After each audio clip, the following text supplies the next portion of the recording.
Yeah, welcome back. We have Bada Akintunde Johnson in the studio. Good morning. It's good to have you. Good morning and compliments of the season. Merry Christmas and a Happy New Year in advance. It's always a pleasure to be in the house. It's been a while. Yeah. But yeah, it feels great to be here. Get to cool you down. I get it. Yeah. Before we get into, I mean, you played in that celebrity match. It was kind of interesting. First right? half. As a defender. Played in an unfamiliar position, but I Yeah. had to do it for the team. It was a good run out. It was a fantastic time out with professional football players. It's easy to sit on this side of things and criticize when you have to run around chasing the ball, chasing people. Between Osime and Igalo, I didn't know who to pick up. They were just running rings around us the whole time. But you got on the ball, you passed it, you tried to shoot, you tried to, lob it 30, 40 yards. You saw, the impact it had on your limbs, just kicking the ball in itself and running, But it was great. It was a great atmosphere. It was well attended. The coverage from you guys was excellent. I saw some of the clips. It looked like it was a professional game. It was a proud moment for me to see myself on TV playing. Up against professionals. Yeah, playing football. All right. Okay, so let's really take out the little matter of Basketball. Basketball, yeah. Yeah, I mean, Olumide Oyedeji, he was on Sports Tonight, so Chris was there, and he was talking about, usual problems concerning Nigeria basketball. But we didn't have to do the administrative levels of what's currently going on. It has to do with the relationship between athletes and also administrators and all. What they need to do, find, a kind of a level playing ground for them to understand each other and for them to play better, especially as we prepare for the Olympics. What it takes to have a good experience is preparation. Preparation.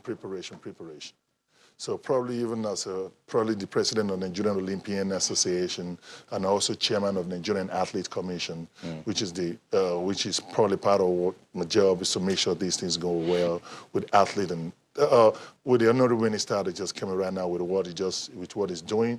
I hope we can continue that. We can put things in perspective. Though it's better late than never. For right now, to say that 211 days, it was tough. Nevertheless, I believe one thing I know about Nigerian about, tell me. We always perform most times under pressure. Really? Yeah, but we don't want to do that. So let's do things in the right way and the way the things supposed to be done. So the welfare of the athlete is very important, and we have to go away from the old colonial mentality when athletes voice their mind out, and you see them being rude. And I did sport. What sport did you do? I did sport in 1970, 1960, 1980. The times have changed. The time has changed. Yeah. That was done in analog, with TV, Now we went to UHF with digital. Now you even say anything. Yeah. So we have to move away from the way that's why in IOC, athletes are in the heart of everything. Without athletes, there's nothing we go to administer. So probably we have to motivate these athletes. Yeah. There's a lot of ways you have to kind of motivate the athletes. And they're talking about a lot of things. Do they know what it takes to be an athlete? So you can never make a carpenter to do a weather job and expect a good result. So until we have a better administration and a better understanding of all these things. So I'm sure we're going to get it someday, somehow. Yeah. Our administrators have to have a better relationship with the athletes. Not like organism, like a boss the athletes cannot avoid, but hear from them. Let them tell you, so you have a relationship so you will know what to do. Yeah, but we don't have that. So they just want athletes to say, go, move. So that was why a lot of people doesn't understand. Yeah. Because an athlete's getting $50, $100 an allowance, and they're running every time getting 1,000 naira as this. And you that go out there to go and shop, to go and clap, is getting paid for $50 as an allowance. Wow. Okay, yeah, but up to you.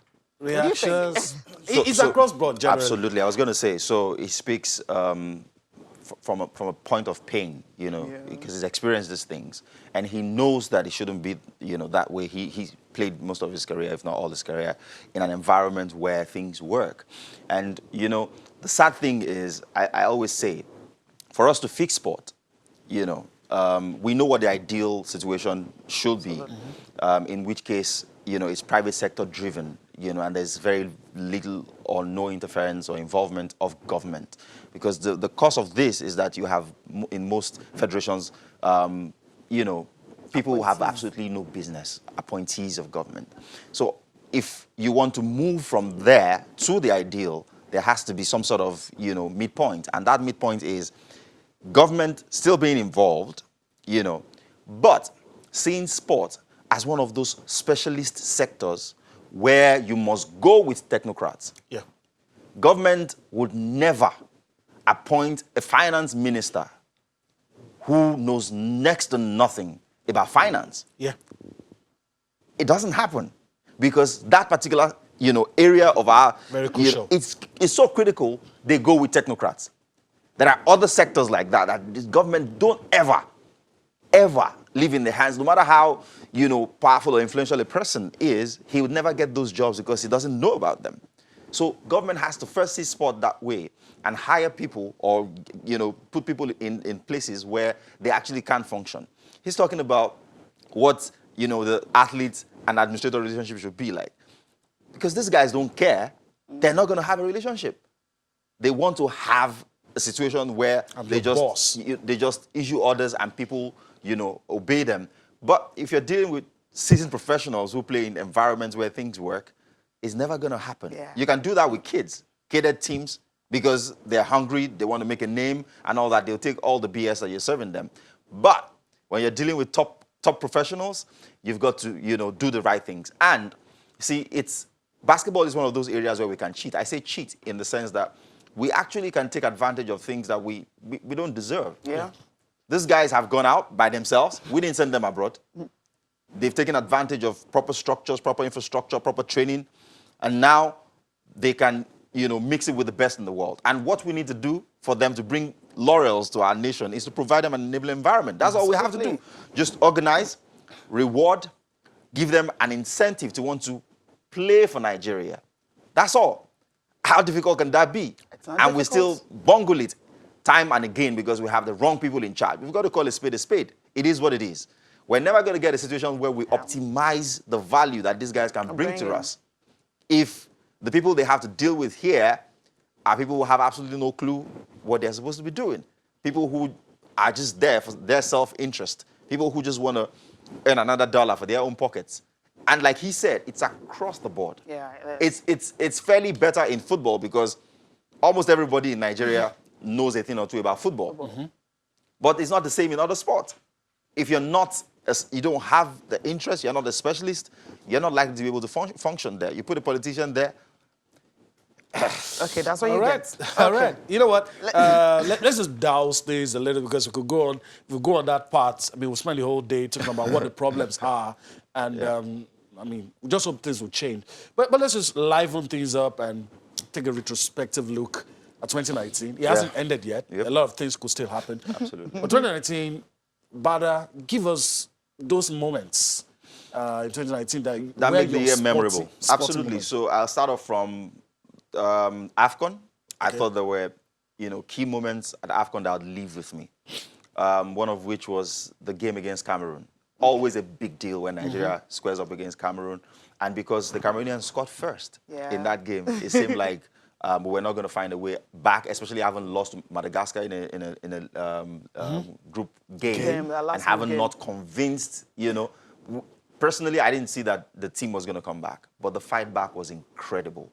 Two well-taken goals by Odion and Iwobi, to give us that win and progression, to play South Africa, who themselves had beaten the host in the previous round. And the game against South Africa was one of the best performances by the Super Eagles in recent times I had seen. They controlled the game. Chukwueze was electric on the left side. We scored a goal, off a corner kick, and then they scored late on. It was going to be a nerve-wracking last few minutes, but what did Nigeria do? Another response. So those two key moments from AFCON would live with me. Unfortunately, it ended badly. Mahrez, broke our hearts in the semifinals, and then Algeria went on to win. But from AFCON, I'll remember those two key moments. And then on the European football scene, I thought that it was a fantastic year for African footballers. 3 Africans tied for the top goal scorer award in England: Aubameyang, Mane, and his Liverpool mates, Mo Salah. It's never happened before. Never happened before that at the top of the top scorers chart in the league, the most biggest competitive. league, yes, in Europe, you would have 3 Africans share the goal scorers. So it tells you our football has come of age. When you talk about the biggest names in football these days in It's the easy world, to throw in Africans. you would have Africans. Even the Ballon d'Or, you had Mane with a shout. You had Mo Salah with a shout. Even Lionel Messi voted Mane Yes. for the best footballer in the world. Wow, that's for me a big highlight for the year as an African. On the boxing scene, for me, I thought the ups and downs that Anthony Joshua went through was quite remarkable. The way he lost his titles to Andy Ruiz. We just woke up one morning. For most of us Nigerians, we didn't see it live. We went to bed. didn't even bother to see it. Exactly, Thinking because that it was a gonna mismatch. win. It was supposed to be a stroll. We went to bed expecting that the next day we would hear that Anthony had battered and done beaten to a business. pulp this, Big guy. this big guy. And lo and behold, we woke up and it was shocking news all over the place. This guy had somehow managed to not beat on points, actually knock out Anthony Joshua. And what followed that was a barrage of cynicism. People saying, oh, he was done, he could never come back, and he never had it, it was always a fluke, it was at a glass jaw, blah, blah. But what did the guy do? Put himself back together, knuckled down, went back, trained so hard. And then came the battle in Saudi Arabia, and the Battle of the Dunes, they called it. And he emphatically Came tops. Yeah, emphatically reclaimed his title. And for me, I love a story of a man who suffers a fall, but picks himself up very quickly and comes back, because that in itself mirrors how most of our lives will be. Most of us, we would have ups and downs. When you go down, the key thing to note is that you shouldn't stay down. You always have a chance to bounce back. So for me, from a sporting side, from a positive standpoint, those will be like the key moments. When I look back at 2019, those are the things that I remember. All right, that was good. Let's go and take a look at people's ladies first. With the few minutes we have, let's start with Sporting Life. Sporting Life, Kane won't quit Tottenham soon. Mandzukic, this was a surprise news of the decade. For me, Mandzukic going to Qatar, like he's 33. Why? Why? I'm Money. sad on his behalf. Money. I think he feels he's done everything in Europe. Almost won the World Still Cup looks at sharp, national team though. level. Yeah, he's still one of the most sought after. There were talks about him going to Manchester United. But he wants to, cash in and cash out now that he's still hot. He might go to Manchester United and things won't go well, and that Injuries affects, and stuff. That affects his valuation. So now that he still feels a sense of desirability and he can command big fees, why not? Yeah, he terminated his contract from Juve and just went down the free. Good one. It's all about the money, as you mentioned. He hasn't played much, it must be said, with Ronaldo, Dybala. Sarri favors Higuain. Yeah, Higuain as well. Was it even registered in their Champions League Absolutely. squad? So, I mean, rather than sit on the bench, why not just be making money? Just go and make money. Yeah. Okay. Raw praise for injury-free Eagles. Amen. Okay, that's Operation Conquer Africa. Amen to that. Absolutely. All right. The next one. Okay, let's go to Complete Sports and see the stories of Complete Sports. Igalo says no regrets over CAF award snub. Eagle star share love at Christmas. Ateta urge to move for Ndidi.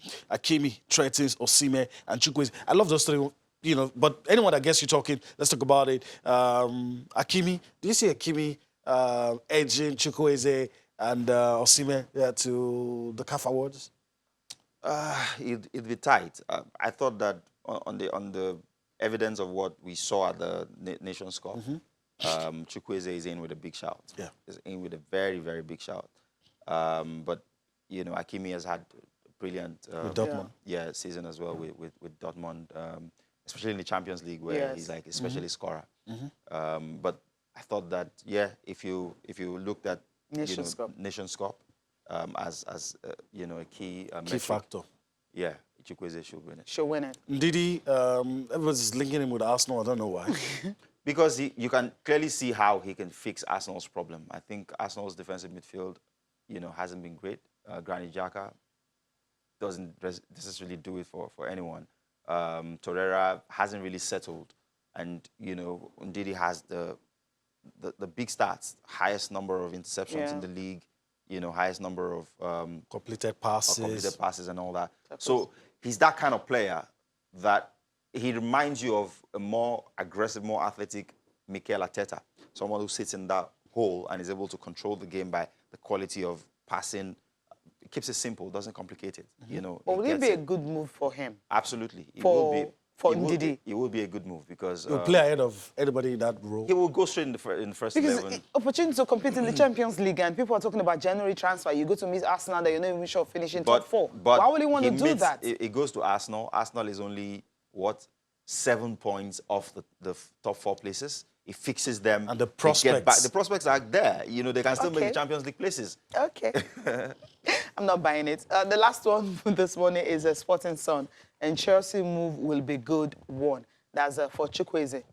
Really? I don't think so. Look at Hudson Odoi. Odoi. You know, wide man, very similar to, you know, Chukwueze, Chukwueze, but he's not getting games. That Chelsea team is filled to the brim with fantastic, Youngsters. you know, talent, especially going forward. Quick, technically sound players, some of them very similar.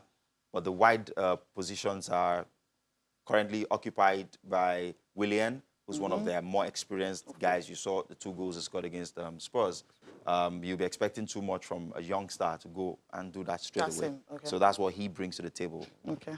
All right, so All right. Chukwueze, no need. Okay, Yes, just stay that where you wraps it are. up for the papers and the show. But first, I want to thank Bada Academic Johnson for always a pleasure. being here today. Always appreciate it. Hopefully, one of these will drag you down here if you can.